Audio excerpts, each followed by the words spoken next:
संत शिरोमणि आचार्य गुरुवर श्री विद्यासागर जी महाराज की जय। नवाचार्य श्री समय सागर जी महाराज की जय।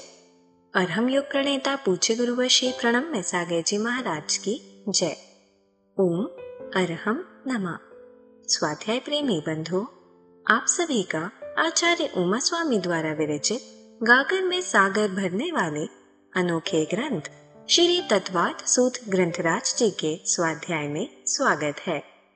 7 तत्वों और रत्नत्रय से गूंथे इन अनुपम सूत्रों में अब हम आ गए हैं जीव तत्व के लिए सम्यक चारित्र रूप अपनाने योग्य संवर और निर्जरा तत्व में। नौ तत्वों को ही आचार्य ने उपादेय अर्थात ग्रहण करने योग्य बताया है। और अब हम अपने अतिशय पुण्य फल से इस उपादेय विज्ञान अध्याय 9 के स्वाध्याय में जिनेंद्र भगवान द्वारा बताए गए वास्तविक मोक्ष मार्ग अर्थात दिगंबर साधु की चर्या को जानेंगे। जो नए स्वाध्याय प्रेमी अब हमारे साथ जुड़ रहे हैं, वह पुराने स्वाध्याय के छूटने का विकल्प न करें। निश्चिंत भाव से स्वाध्याय करें। मुनिश्री की सरस सरल वाणी में उन्हें यह जटिल विषय भी बड़ी आसानी से समझ में आ जाएगा। स्वाध्याय प्रारंभ करने से पहले हम अध्याय 9 का सूत्र पाठ कर लेते हैं ताकि हम इन्हें कंठस्थ कर सकें। यदि आपने पिछले अध्यायों की मौखिक सूत्र पाठ परीक्षा नहीं दी है तो भी आपको यह पाठ अवश्य करना चाहिए और इन्हें कंठस्थ करने का प्रयास करना चाहिए।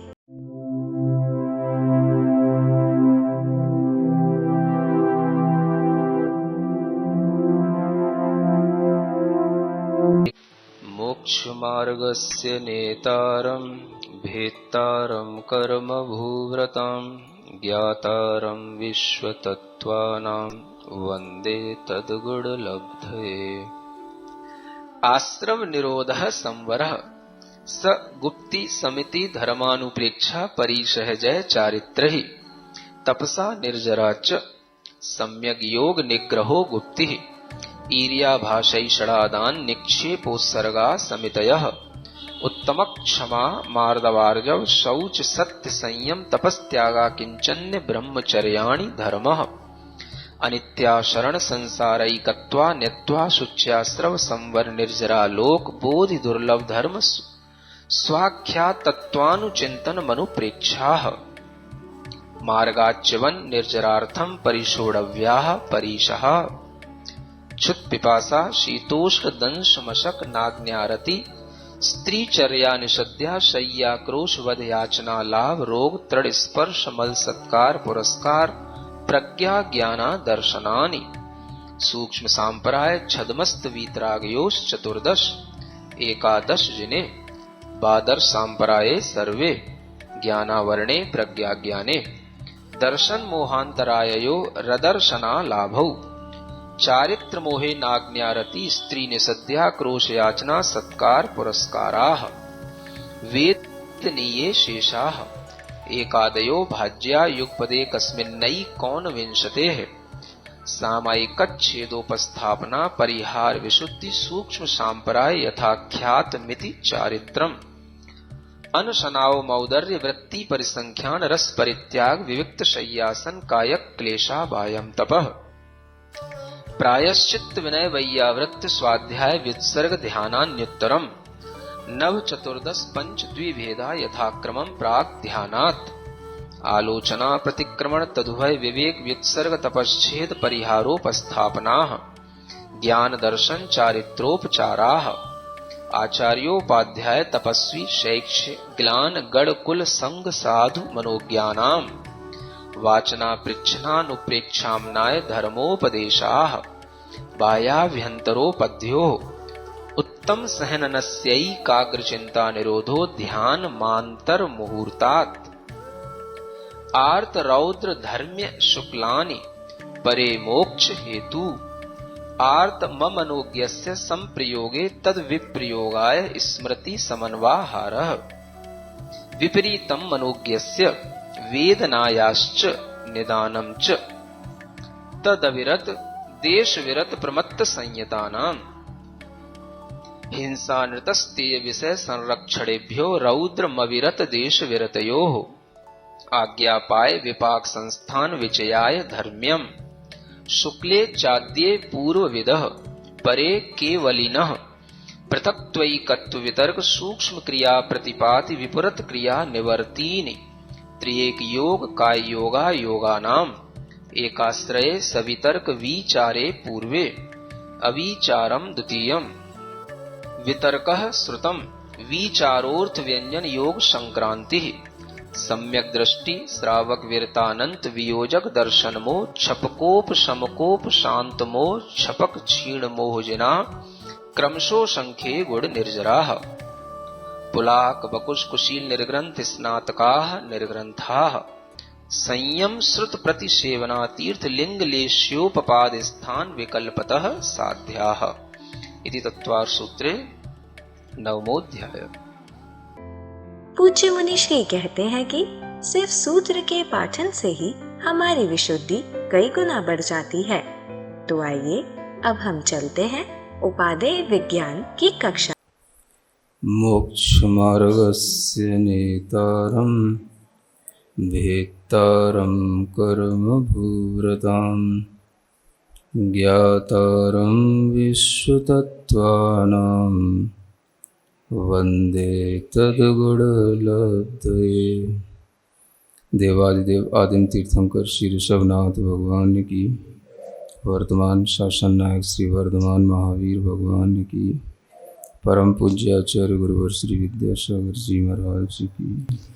लेकिन जो पिपासा के कारण से कंठ आदि का सूखना है, ओठों का सूखना है, बोलने की हिम्मत नहीं रहना है, ये तो अनुभव में आएगा। और ये सब अनुभव में आते हुए भी वो कोई पीने की भावना कुछ नहीं रखेगा, ना कोई जो है मुंह पे कुल्ला करने की, ना मुंह के अंदर पहुंचाने की, ये कोई भावना नहीं रहेगी। उसे पता है अब ये कल ही ये कार्यक्रम होगा, अब बीच में कुछ भी नहीं होगा। तो इस तरह से जो पिपासा की भी वेदना है वो अपनी अलग है, और क्षुधा की जो वेदना है वो अलग है ना। तो ये पिपासा की वेदना मुख्य रूप से वैसे तो गर्मी के समय पे ज़्यादा होती है, लेकिन ऐसी कोई बात नहीं है। गृहस्थ अगर जानता है ठंड के दिनों में भी प्यास कम नहीं लगती है ना। कुछ लोग तो ऐसे हैं कि उन्हें हर 1 घंटे में पानी चाहिए। तो ऐसी स्थिति वाले लोगों के लिए इस प्रकार के व्रतों को धारण करना कठिन हो जाता है। इसलिए आप ये ध्यान रखें कि इन व्रतों के साथ साथ जो यहाँ परिश्रमों का वर्णन किया जा रहा है, ये विशेष रूप से कर्म की निर्जरा और संवर करने के उपाय हैं। ये शरीरगत व्याधियां हैं, इनको जीतना है। इसी तरीके से शीत परिचय है। शीत माने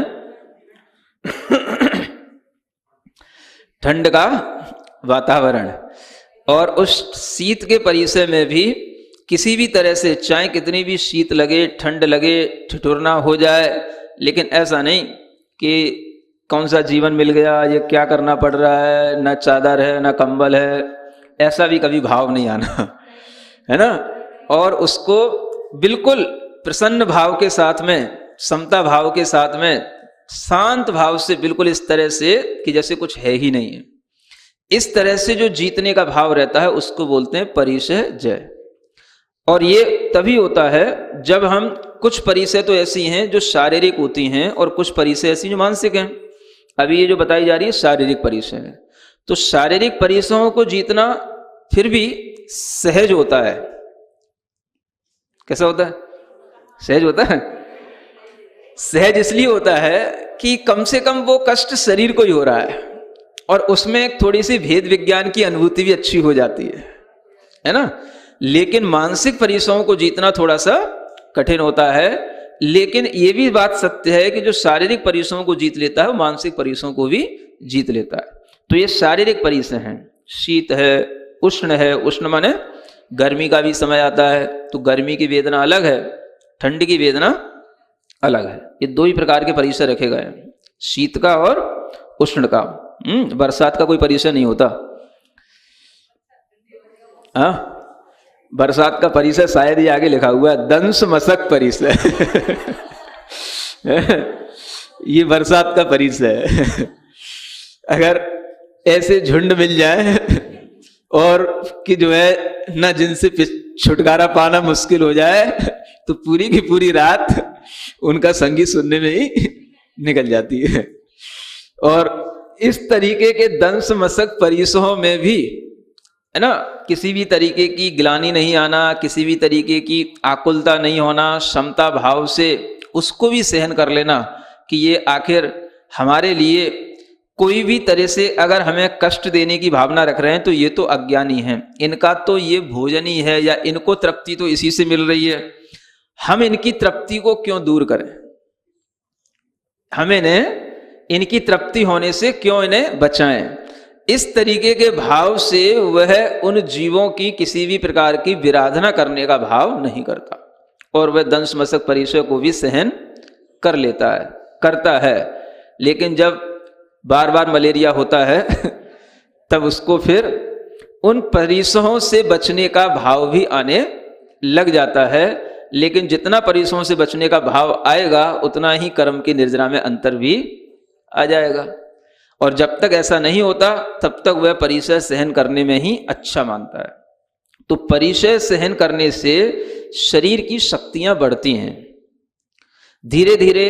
जिस तरह से आप कहते हो कि जैसे मलेरिया होता है या डेंगू हो जाता है, आप ये भी जाने कि अगर ऐसा कुछ होता है तो उस परिचय को सहन करने की जिसमें हिम्मत हो जाती है तो वह उसके उसी तरीके के एंटीबॉडीज भी उसी में पैदा भी हो जाते हैं।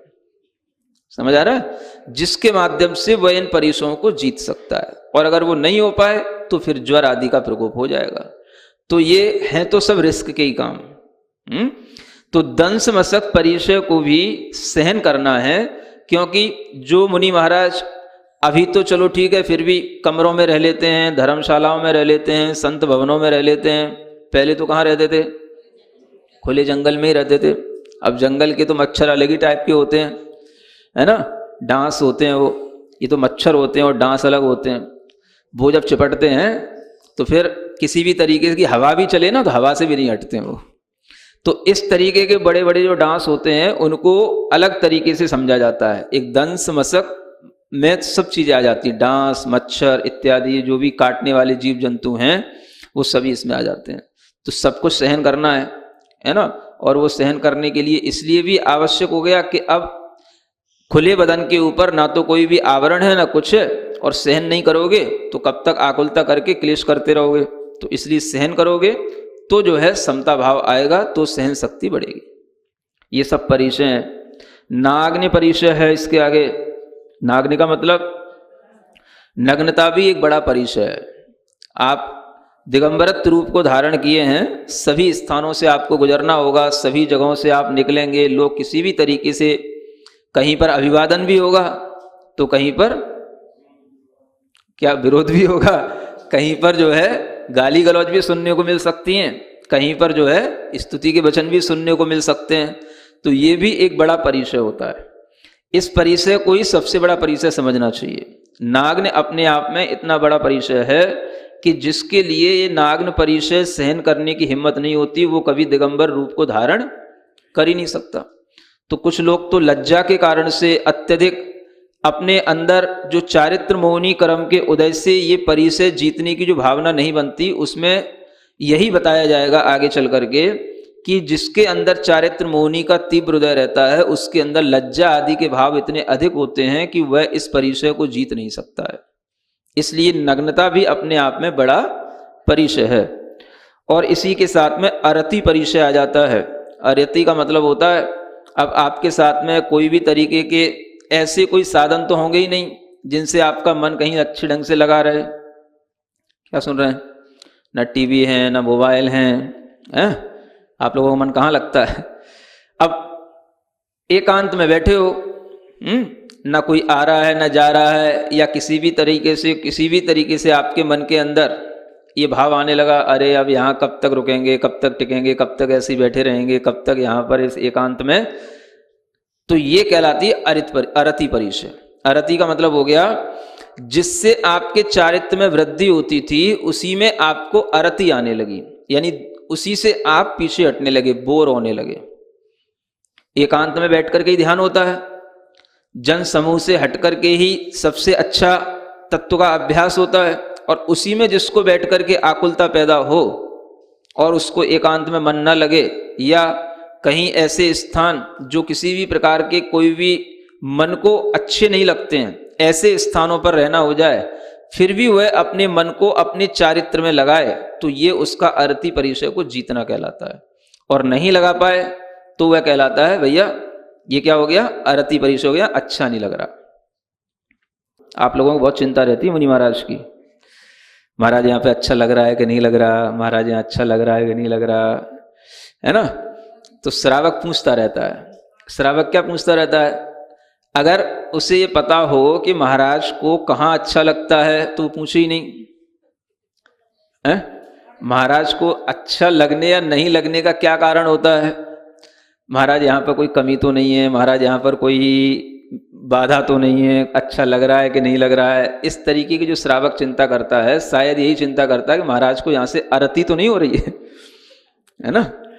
तो वास्तव में देखा जाए तो किसी स्थान विशेष से ये अरति आदि हुआ करती हैं, लेकिन मुनि महाराज को कोई स्थान विशेष से अरति कभी नहीं होती है, क्योंकि उन्हें हर स्थान पर रहने में इसलिए अच्छा लगता है क्योंकि उन्हें पता है कि हमें अपने मन को कहाँ लगाना है ना।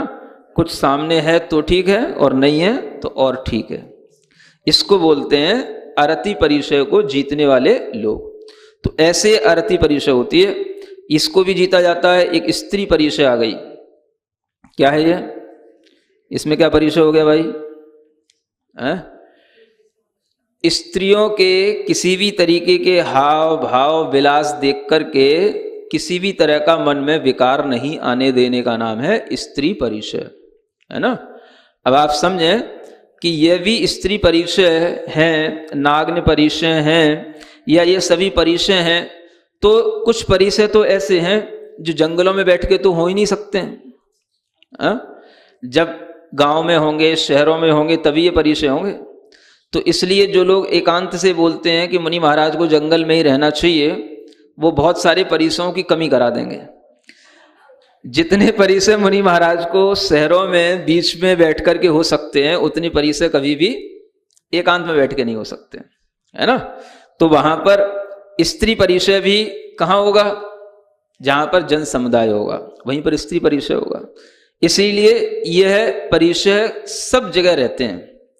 मुख्य रूप से जहां पर विशेष जन समुदाय होता है वहां पर भी परिचय होते हैं, और जो एकांत में होने वाले परिचय होते हैं वो बहुत थोड़े हैं, जैसे अरति परिचय वगैरह है, ये एकांत के परिचय हैं। इसी तरीके से यहाँ पर चर्या परिचय कहा गया। चर्या का मतलब होता है चलने में, विहार करने में। चूंकि उनके पैरों में कोई भी जूते चप्पल कुछ नहीं होते हैं, लंबा एक गांव से दूसरे गांव, एक शहर से दूसरे शहर जब विहार किया जाता है तो जो कष्ट होता है उसका नाम है चर्या परिचय। यानी किसी भी तरीके की उबड़ खाबड़ सड़कें हैं, कटील कांटे कांटे पड़े रहते हैं, कई जगह पर इस तरीके की मतलब विषमताएं होती हैं चलने में कि उन सबको लांग करके उन्हें अपने गंतव्य तक पहुंचना होता है, तो उसमें जो कष्ट होता है उसका नाम कहलाता है चर्या परिचय। समझ आ रहा है? सड़कें भी सब जगह बिल्कुल एक जैसी नहीं होती हैं। कई जगहों पर किलोमीटरों तक उखड़ी पड़ी रहती हैं सड़कें, और उन सब जो है कंकड़ पत्थर कई बार तो ऐसी मिलती हैं कि पैर रखने को जगह नहीं मिलती है। मतलब कि कहीं पर भी पैर का बैलेंस बने इसके लिए भी स्थान नहीं मिलता है। इतना पूरा का पूरा किलोमीटरों तक उखड़ी हुई सड़कें रहती हैं कंकड़ पत्थरों से सहित। तो भी जो है उन सबको लांग करके पार जाना होता है, और इसी के साथ में जो कष्ट होता है इसको बोलते हैं चर्या परिचय। ये भी एक चलने का भी परिचय होता है। इसी तरीके से होता है निषद्या परिचय। निषद्या माने बैठना। बैठ करके भी ऐसा नहीं कि किसी भी तरीके से बैठ जाना। बैठ गए तो बैठने का एक आसन होता है, उस आसन पे बैठे हैं, लंबे समय तक बैठते हैं, तो उससे भी जो शरीर में कष्ट होता है उसको भी सहन करने का नाम कहलाता है निषद्या परिचय, है ना। ना तो चलने का सुख है, ना बैठने का सुख है ना, और ना सोने का सुख है, क्योंकि यहाँ पर एक शैया परिचय भी लिखा हुआ है। शैया का परिचय का मतलब है कि ऐसे नहीं कि जैसे आम आदमी चित्त लेट गया, ऊपर खुर्राटे ले रहा है मुंह पा करके, ऐसे नहीं सोया जाता है। विश्राम करने के लिए भी एक आसन से लेटना है ना। एक आसन का मतलब एक करवट से, और उसी करवट से लेट करके उसी करवट से उठना है। ये सबसे बड़ा परिचय ये भी होता है ना। ऐसा नहीं कि बार बार जो है करवटें बदल बदल करके रातें निकालनी पड़े। एक करवट से लेट करके चाहे कैसे भी लेट जाओ, एक करवट से लेटना, उसी से उठना, है ना। और उसमें भी लेटने के तरीके तक बताए गए हैं, या तो दंडाकार या धनुषाकार, है ना। दंडाकार का मतलब पैर फैला करके सीधे करवट से, और धनुषाकार का मतलब होता है पैर मोड़ करके, है ना। तो ठंड में पैर मोड़ करके, गर्मी में सीधे फैला करके, एक करवट से लेट करके अपने लिए जितनी निद्रा आ जाए उतने में अपने को बिल्कुल फ्रेश महसूस करते हुए, और जब इस तरीके से ना बने तो अपना आत्म ध्यान में लगते हुए उस सैया के सुख को प्राप्त नहीं करना है, किंतु उस सैया में भी एक केवल शरीर की थकान को मिटाने का भाव रखते हुए सिर्फ विश्राम करने का भाव, तो वह सैया परिचय बन जाती है, क्योंकि उसमें भी उन्हें वो सुख नहीं मिलता है ना। और जब इस तरीके से कोई भी मुलायम कोई बिस्तर तो होते नहीं, और किसी भी तरीके के ये जो साधन है पाटे वगैरह जो भी होते हैं लकड़ी के, तो सब कठोर आसनों पर लेटने का भी अपने आप में कोई सुख नहीं होता। तो ये भी एक परिचय को सहन कहलाता है, सहन करना कहलाता है। ठीक है, ये सभी क्या है, ये सभी तो अभी तक देखा जाए ज्यादातर ये सभी शारीरिक परिचय हैं। ओम अरहम नमः। तो चलिए आज की कक्षा की एक क्विक रिवीजन कर लेते हैं। संबर और नेजरा के प्रकरण में आज हमने जाना परिचय शारीरिक और मानसिक दोनों होते हैं। शारीरिक कष्ट जीतना मानसिक कष्ट जीतने से सरल होता है, उसमें भेद विज्ञान हो जाता है, पर शारीरिक परिचय जीतने वाला मानसिक भी जीत लेता है। परिचय सहते हुए प्रारंभ में उस पर ध्यान जाता है। पिपासा के कारण कंठ और होठों का सूखना, बोलने की हिम्मत नहीं रहना अनुभव में आता है, पर साधु कुछ पीने की या मुंह में कुछ डालने की भावना नहीं करते। पिपासा की वेदना गर्मी और सर्दी दोनों में होती है, इसीलिए हर घंटे पानी पीने की आदत वालों के लिए व्रत धारण करना कठिन होता है। तीसरे, शीत परिचय में साधु ठंड में ठिठुरते हुए भी प्रसन्न भाव से, शांत भाव से रहते हैं। यह नहीं सोचते कि कहाँ फंस गए, ना चादर है और ना कंबल। चौथे, उष्ण परिचय में वह गर्मी की वेदना सहते हैं। पांचवा, दंश मशक परिचय बरसात का परिचय है। दंश मशक यानी काटने वाले जीव जंतु जैसे डांस, मच्छर आदि।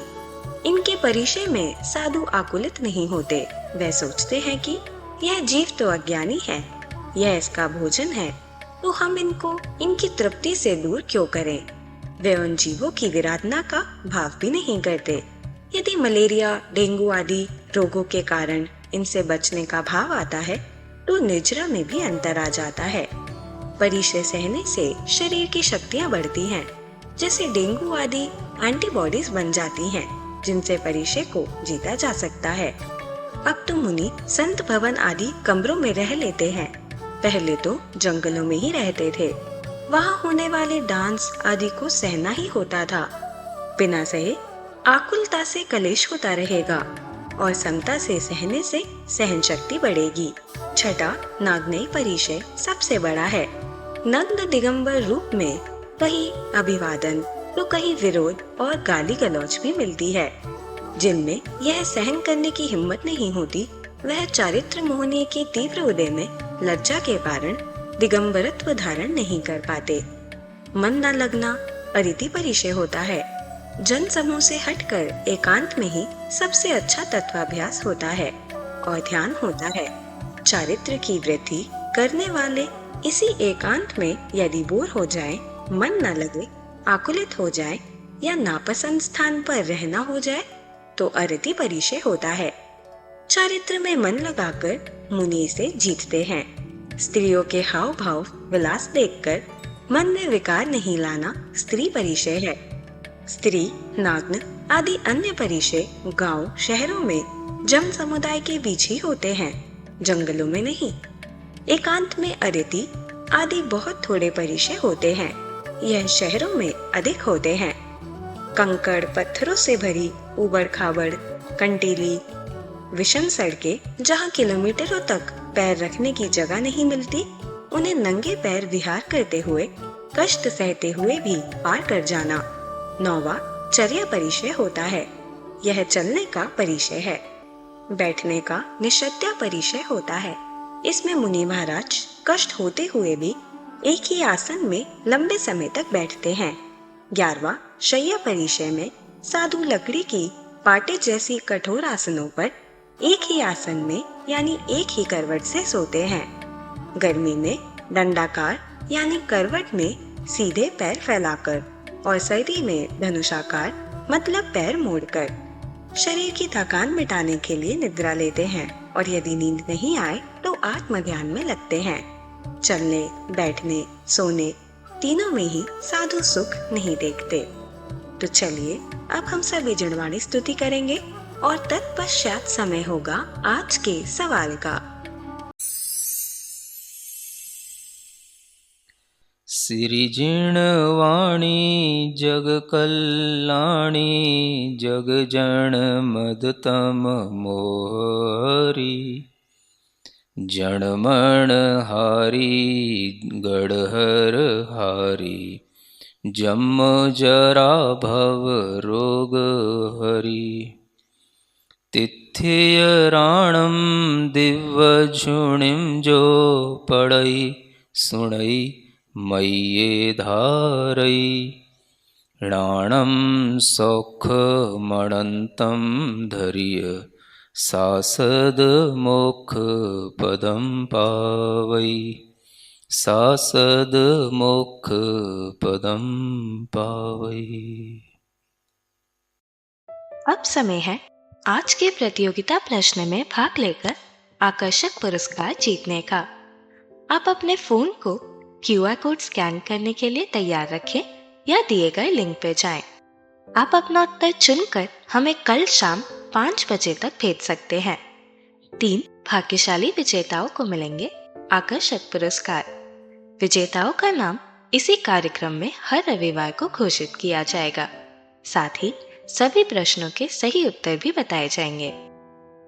आज का सवाल है, डांस मच्छर आदि काटने वाले जीव जंतु कौन सा परिचय है? दंश मशक परिचय है, अरति परिचय है, चर्या परिचय है, निषद्या परिचय है।